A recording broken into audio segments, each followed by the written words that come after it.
Ahora, de primera mano. Empresarios del transporte que no son alcanzados por el subsidio estatal aseguran que el beneficio es manejado por una mafia que digita quiénes serán los favorecidos. Manifiestan que la estructura está bien cimentada, al punto que quienes se enfrentan a ella terminan fuera de la competencia. La mafia del subsidio del transporte público. Ahora, de primera mano. Muy bueno, este es el tema subyacente. Sabemos que existe, el gobierno dispuso del pago de un subsidio para beneficiar al usuario del transporte de tal manera que no pague un precio que es el que, entre paréntesis y comillas, establece el mercado, de acuerdo a lo que van manejando las variables. Pero están los otros empresarios que no reciben este subsidio. ¿Y por qué no reciben? Eso queremos saber. Ya está con nosotros César Martínez Telles, él es transportista independiente. ¿Cómo se entiende esto de transportista independiente, César? Buenas tardes. Buenas tardes. Digamos, esto es una denuncia que ya he formulado anteriormente. Formalmente los propietarios individuales de colectivos no existimos. No existimos y ahí es donde está el negocio. Eso es transportista independiente, que vos sos dueño dueño del real de las unidades de transporte público que están inscritas a nombres de empresas de transporte. Exactamente. Así es. Bueno, ocurre que el subsidio siempre se ha manejado mal. Se ha manejado mal porque se calculó el costo de rodamiento de neumáticos, de lubricantes, de cantidad de consumo de combustible de las unidades, pero de las unidades normales, las unidades regulares, o sea, las grandes. Después se implementaron estos camioncitos que vinieron de baja de Europa, que los han modificado en su estructura y convirtieron en autobuses. Esos mini camiones tienen motorizaciones mucho menores, cubiertas mucho más baratas, consumo de lubricante y gasto de mantenimiento mucho menor. El subsidio en realidad, en primer término, fue una compensación para el funcionamiento del conjunto del transporte público, no solamente del gasoil. Ahora sí se está subsidiando el gasoil, pero en este momento, como el monto no es un monto fijo ni determinado, como lo fue la primera vez del subsidio, tenemos gente que ni enterada está de que hoy existe un subsidio al gasoil. ¿Y quién está cobrando eso? ¿El empresario, el dueño de la empresa? El dueño de la empresa. ¿Ustedes no cobran porque son independientes o sí cobran? Hay personas que cobran, pero te cuento, la gran mayoría o la gran parte no llega. Te cuento por qué. Porque vos al anotar o al inscribir tu unidad a nombre de una empresa, tenés que hacer todos los servicios dentro de esa empresa. Al hacer todos esos servicios dentro de la empresa, si ellos no te pueden proveer de todos los servicios, te derivan con un tercero o te proveen ellos, que normalmente son costos sobrefacturados. Y peor aún, estos costos vos no sabes, o sea, ese servicio no sabes si efectivamente se le hizo, porque son reparaciones al minuto, reparaciones rápidas. A ver, César Ruiz Díaz es por un lado de Cetrapan, que es un poco el negociador de los transportistas, o por lo menos uno de ellos el más representativo con el gobierno. Hoy está hablando con el ministro de Obras Públicas en relación al tema de subsidio y todo lo demás. ¿Vos te referís específicamente también a ese sector? Digo, cuando estamos hablando de gente que maneja el subsidio, pero sin embargo no llega para todos. César Ruiz Díaz es un dependiente, no empresario, no propietario de unidades del transporte. Él es un representante de un gremio y de una empresa, apoderado de una empresa, o de dos empresas. A ver, yo quiero hacer una precisión, Dani, porque también se planteaba la duda, Pati.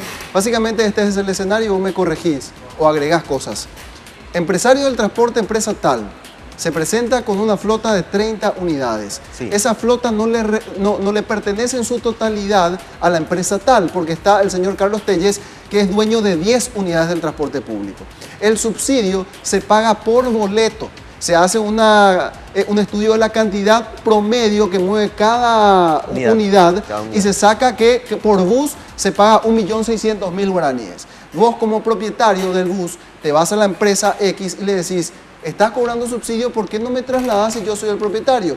Y sale el dueño de la empresa y te dice, porque eso sirve para cubrir los costos, que yo me encargo. ¿Es así? Por eso no te llega. Más o menos es así.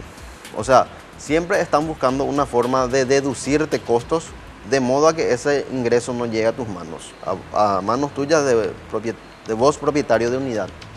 Ya, porque vos no te haces cargo del mantenimiento ni de nada. ¿Vos le entregás la unidad a la empresa o vos también te haces cargo del mantenimiento? En realidad, el costo lo asumís vos, pero ellos se encargan de proveerte las reparaciones y refacciones, ¿verdad? De reembolsarte. No. Ellos te proveen los servicios y las piezas de recambio, ¿verdad? Pero solamente de ellos. No podemos llevar a otro lado. Claro. Entonces, ¿dónde está tu negocio? Mira, vos estás embretado por el lado de que ya invertiste dinero, tenés dinero en vehículos, y si vos optás por dejar parado tu camión, perdés más dinero aún. O sea, ya te metiste al negocio y tenés que seguir. O sea, vos hoy estás perdiendo dinero. No. No perdés, pero Aún dentro de lo que es tu margen de ganancia. en esas condiciones, en el transporte no se pierde. ¿Cuánto es el margen de ganancia? Porque ese es otro mito. Yo, haciendo mis cálculos, decía antes de la pausa, consultando también con economistas que están trabajando en el sector, llegamos a un parámetro de un 14% establecido, creo que por norma, que es el margen de renta que tienen los empresarios del Eso es lo transporte declarado. Pero te voy a decir algo. Si yo tengo dinero para comprar unidades, tengo dinero para pagarle al chofer, para pagar el canon diario por el uso del itinerario, para pagar gastos administrativos, otra vez los desperfectos y emergencias, y otra vez me sobra dinero, con todos esos gastos, ¿cómo es que puede ser el 14%? Imagínense aquellas líneas que están más organizadas, que no están pagando el canon por uso del itinerario, ni tampoco gasto administrativo, de dueños únicos te estoy hablando. La utilidad se va mucho más arriba. ¿Cuántos transportes tenés, César? En este momento yo tengo 6 unidades. 6 unidades. ¿De qué línea? ¿Cuánto más o menos te deja esas 6 unidades por día aproximadamente? El promedio de cada unidad es de 600 boletos por día. ¿Verdad? ¿Y tu renta Pero más o menos? En cuanto a... Y te sobra en el orden de 350.000 a 300.000 por unidad. ¿Por unidad ¿Por por vuelta día? o por día? No, por día. 350.000 por día por unidad. Por unidad. O sea, vos estás haciendo algo así como 2 millones de guaraníes semanal. Un poquito más. Y sin asumir costos, porque esos costos asume la empresa. No. Los costos los pagás vos. Ah, igual ellos te deducen los costos de mantenimiento y todo. Y a pesar de eso, ¿cuánto vos crees que te deberían pagar en concepto de subsidio estos 200 guaraníes que ellos reciben? Y calcular por boleto. Son 600 boletos por día, por unidad. Es el promedio de unidad. ¿Ese subsidio tendrían que transferirte a vos o hacer una deducción? Claro que te Dígate tiene que cuánto. transferir, si sos vos el que está prestando el servicio. Claro, directamente debería ser transferido a vos. Claro. Pero espera, porque quiero entender el negocio. Vos le entregás la unidad a la empresa. La empresa previamente tuvo que haber convenido contigo en un contrato privado cuánto En sería un el contradocumento. margen de ganancia para él y cuánto para vos. No. El negocio es así. Yo le doy la operatividad a la empresa. La empresa está constituida en la sociedad. Ellos lo que ponen es la parada. La parada donde tenés el alimentador de combustible y el taller.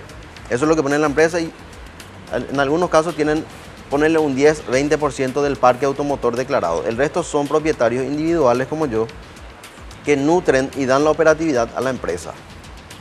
Porque si no la empresa no existiría también. No existiría porque no se le hubiera concedido Claro. la explotación de la línea por no contar con el parque requerido. Claro, ellos ganan por lo que son sus unidades y vos deberías ganar por las tuyas. Pero ganan en las tuyas con reparaciones, por cobrarte por el uso del itinerario. ¿Cuánto te cobran por uso de itinerario? Y siempre está calculado con relación a tu utilidad. Ajá. O sea, el promedio es de 100.000 guaraníes por unidad. Pero- Calculá que vos tenés, en muchos casos, 40 o más unidades por empresa que están cobrando 100.000 guaraníes por día. ¿Cuánta gente hay en tu situación, César? O sea, empresarios independientes que están sufriendo básicamente la mafia del subsidio de las empresas proveedoras. Y son muy pocas las empresas que son realmente de las sociedades, ¿verdad? O sea, que cuentan con un parque automotor propio. Claro. Tenemos alrededor del 80 a 90% de empresas con con este sistema, ¿verdad? Así mis cálculos rápidos, vos sabrás mejor porque estás ahí con los números. Te están robando, entre comillas, 720.000 guaraníes por semana. No me están robando a mí, le están robando al gobierno y le están robando a la ciudadanía. ¿Por qué? Porque es la ciudadanía quien paga eso. Pero directamente a vos, digo, porque es tu caso particular, pero obviamente se hace extensivo a los demás. Esa es la plata que te estaría faltando a vos, en promedio. En términos formales sí. En términos formales sí, pero en términos reales ese dinero es de todos los ciudadanos. Y vos sabés que lo mismo están haciendo con otros propietarios que están bajo tu misma condición. Pero claro. Y son las empresas las que se quedan con ese dinero. Son las administraciones. Muy bien.